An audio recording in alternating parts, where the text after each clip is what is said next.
I've got here Raphael and Daniel joining me this morning, part of the cast from the BBC's We Are Black and British documentary, where 6 Britons came together and shared personal stories and answered some questions about being Black and British. Good morning to you both. Thank you for joining me Good today. morning. It's a pleasure to be with you. Come on, but hey. Hey. So good to have you. The twins in the house. Here we are. Let's do it. Before we get into this, tell me, what was it like growing up as twin brothers? We're here in the UK, right? You both grew up here? Yeah, we were born in London. It was Okay. eventful. It was, everything was going on at once. If I was doing something, Dan was doing something, he was pushing the boat, and I was thinking, I need to keep up with Dan. Dan would always push the boat out. And he would always keep you on my toes, whether it was academically, to do with sport, to do with socially. So it was good to have someone making sure you stay on job. Yeah. Did you guys ever pretend to be each other, Dan? Everyone always talks about this, and everyone always asks about this. Now, for that to happen, you need to either have someone that you just met who doesn't know you fully well, or you need to be extremely, extremely identical. So I can't say we have done that. I think it's definitely happened. I think it's definitely happened. Yeah, it happened in reception. We haven't pretended to do that purposefully, have we, though? People have mistaken us. I feel like Raphael's got a story he wants to share. Well, story. I'm all ears. Well, I remember in reception, people used to confuse us. I remember Dan would get in trouble, and they would think it's me.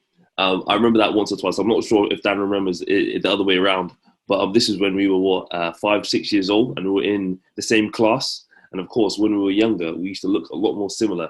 So I remember thinking, I've not done anything. Where's this coming from? Oh, wow. So we're going to get into this, talking about being a part of the documentary. So Raphael, you were part of the main cast. How did you get picked, and what was it that made you want to be a part of it? Yeah, that's a really good question, to be honest. About a year before the actual filming, me and Dan, we made some YouTube videos, and we were just talking about topical issues that were important to us, including stuff about medicine, innovations in medicine, which I'm really enthusiastic about, and Dan's really enthusiastic about, aviation as well, so being a flying doctor. And also with that, we talked about getting stopped and interactions as a young black male with the police, and the differences between the UK and the USA, because that was really topical at the time. And we thought our perspective would be really maybe enlightening and at least interesting to a lot of people, because, we're somewhat middle class, we're professional, but at the same time, we're black and we're young. So some of those difficulties we would face as well, and how we would judge them, and just our reflection on it. And, it got about 60,000 views, and it kind of went viral. And after that, I think they saw that and they thought these guys would be perfect. And then my interest in going on the show was that I think it would be, I was excited because it was quite unknown to me, and it was up in the air what would be the turnout of this, because this has never been done before, having such a sensitive conversation on BBC where, black people feel comfortable to speak amongst themselves, because the dynamic of the conversation is very different when other people are involved that don't really understand it. And not just that, the characters that they would pick, if they're picking me, who else are they picking? So there was a bit of excitement, there was a bit of unknown, and a bit of stress in making the decision. But I thought, listen, you don't say no to opportunities like this that can educate people and help people. Definitely. So why did you think it was important for shows like this to be on, a big platform like BBC, for our culture and for the black community? Because if we're going to be honest, to be honest about these topics, we need to speak in an environment that feels natural, organic, and no pressure, and no bias. Well, as little bias as possible. And, it comes back into that point that I said, you need to speak to people that understand it, as opposed to people that can judge you for it, and there can be a negative impact. And of course, it's on national TV. That can, of course, be the case. But in the environment, it becomes very real very quickly, because it's emotional, it's personal, and it's got experiences, as you show on the show. When you're speaking about things like this, you can't falsify. You can't, tell stories that aren't the case, because emotions are involved and you get caught up. So, yeah. And Daniel, you were there as a guest. How was it for you being, joining in and kind of interacting with the rest of the cast? First of all, it was great because I thought now they're seeing us as individuals, so they're seeing Raf and then they're seeing me, which is good. I think it's sometimes, well, most of the time, better for the people to see us as individuals, and sometimes that's hard when we just come as a package of two of us, twins, great. So I think that was really cool, and also it allowed us to tease out the differences between our opinions on obviously the topic, and we do have a difference in opinion and the way we feel about it.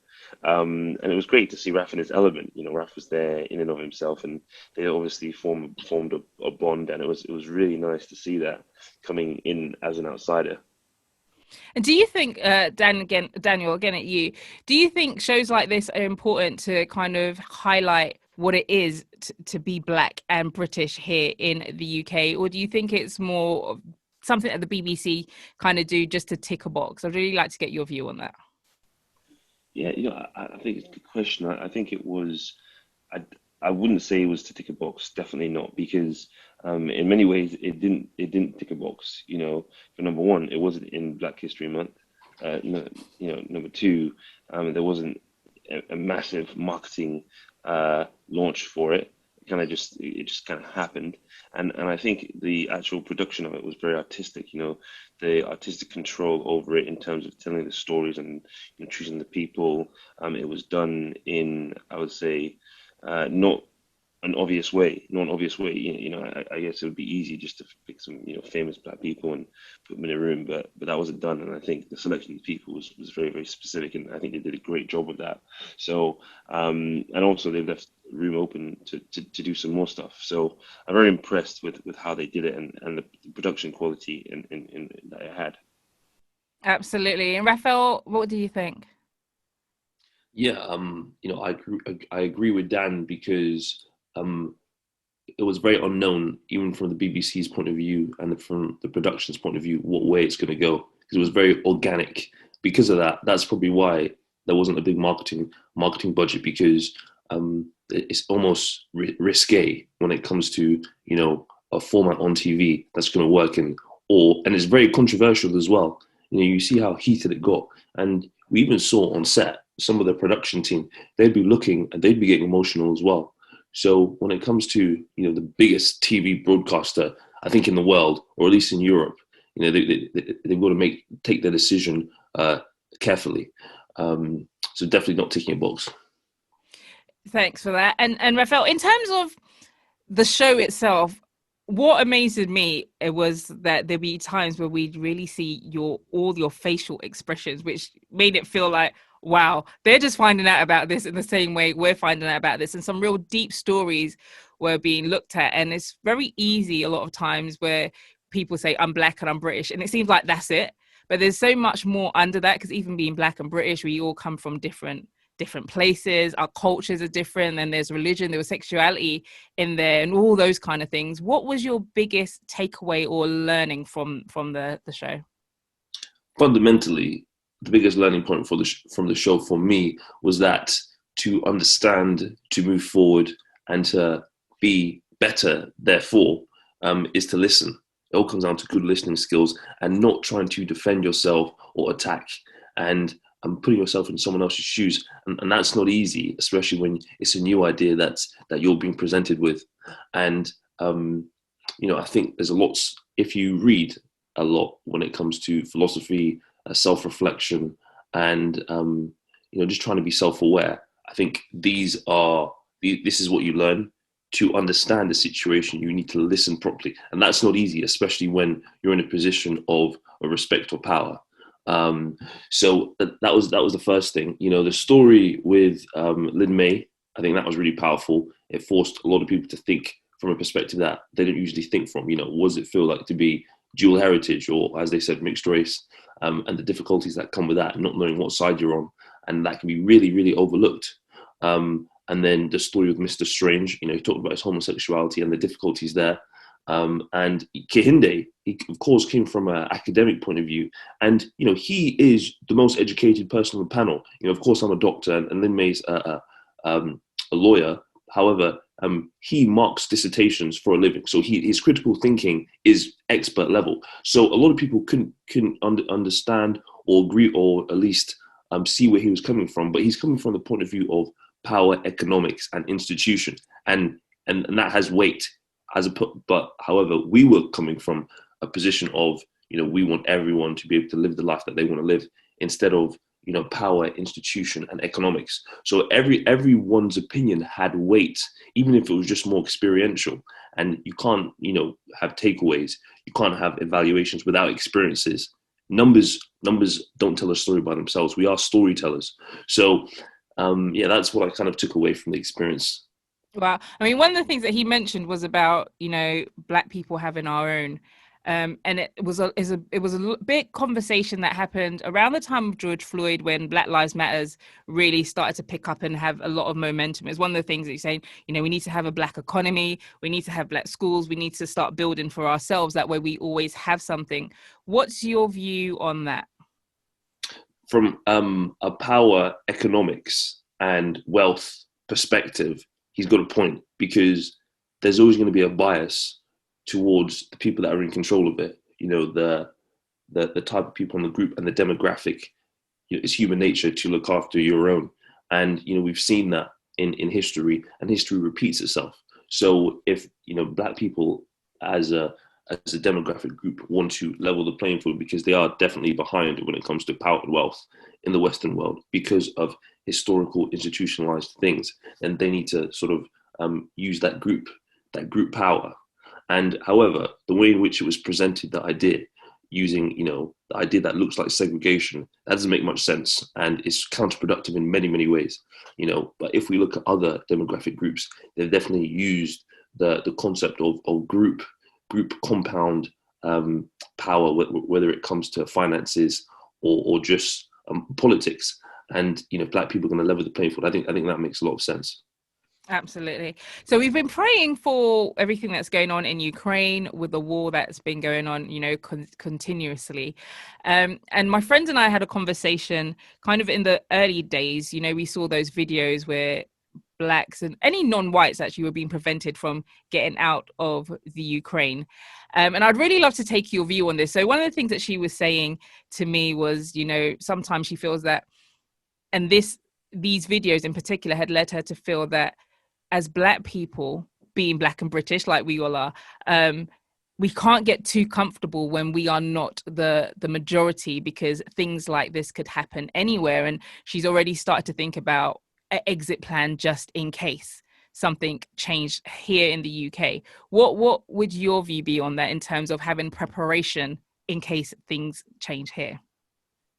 I think preparation is always good, just in case, because in any situation, whether it be employment, whether it be, in any situation where someone else has a lot more power to make decisions that you have no control over, it's always good to think of plan B or plan C and an escape route. Because when it comes to, when stress is involved or pressure is involved, the weakest link usually gets, the pressure goes to them, like the scapegoat. And Black people in history have often been the scapegoat. We've seen that in healthcare, we've seen that in business, we've seen that in wealth.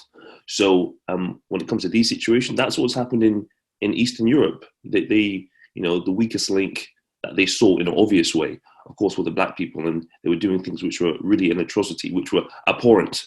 And it highlights to us that this can happen. I think Eastern Europe is very different from Western Europe, especially the UK, especially places like London. So we can't compare it. In the same way, we can't compare the American police situation to the UK police situation. Very different. So we've got to take things to consideration, but still think, hold on, if this does happen, what would you do? Consider it. So it's wilder things have happened in history. So when push comes to shove, anything can happen. So always think wide and broad. And Rafa, Daniel, sorry, what would your view be on that? Do you think we've become too comfortable? I don't think we've become too comfortable, and I don't think we are comfortable right now, to be honest. And it's hard to extrapolate what's happening in Ukraine, because Ukraine, most of the people of color are there temporarily. they don't have Ukrainian passports. They've paid and they've worked hard for a service of Ukraine. And obviously in the UK, a lot of the people of color like us, we're born here and we feel and we claim Britishness.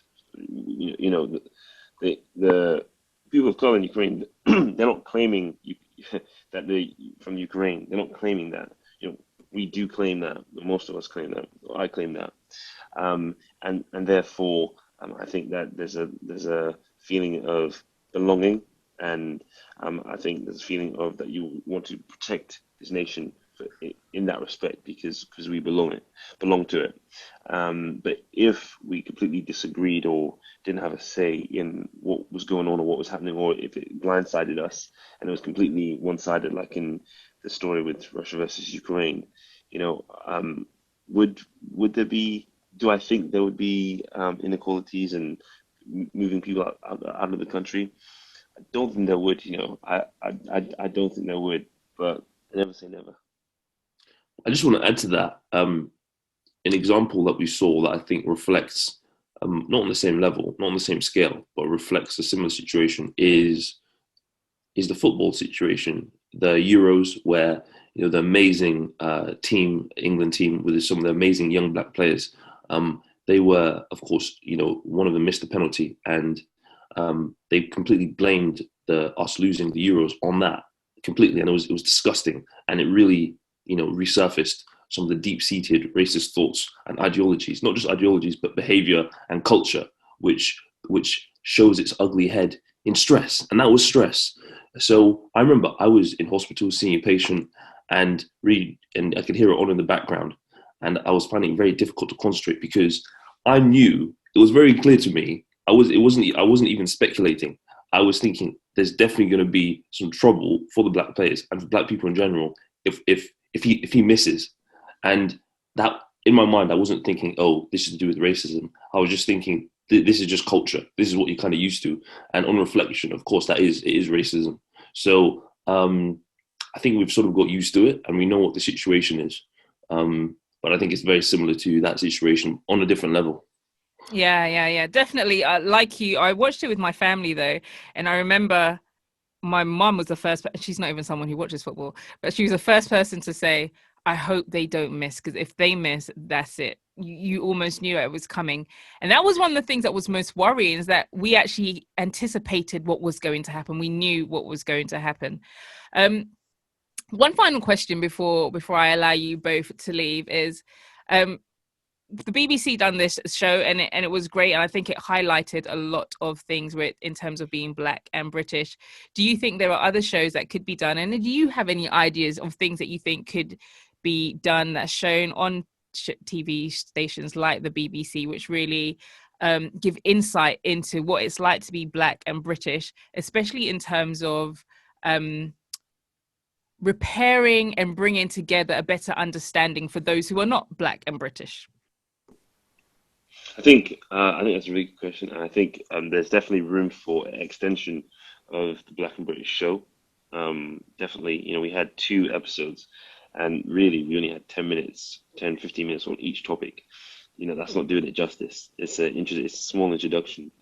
But actually, what I do think could be great, and actually this is making it a little bit more fun, is bringing back the old sitcoms that we used to have, the black British sitcoms that we used to have, where the shows are entertaining, they're fun, they're based around the black family, and they're based around different struggles, different fun things, different events, and classic black things, and it just helps people understand what being black and British is like, and exploring it in a fun, entertaining way. And I can't think of any sitcoms that we actually have like that. Maybe there's 1 or 2 on Netflix, but they're more Americanized, which is very different to what we have here. So yeah, I can't say we have that. But there was a lot in the 80s. There was Desmond's Barber. There was Desmond's.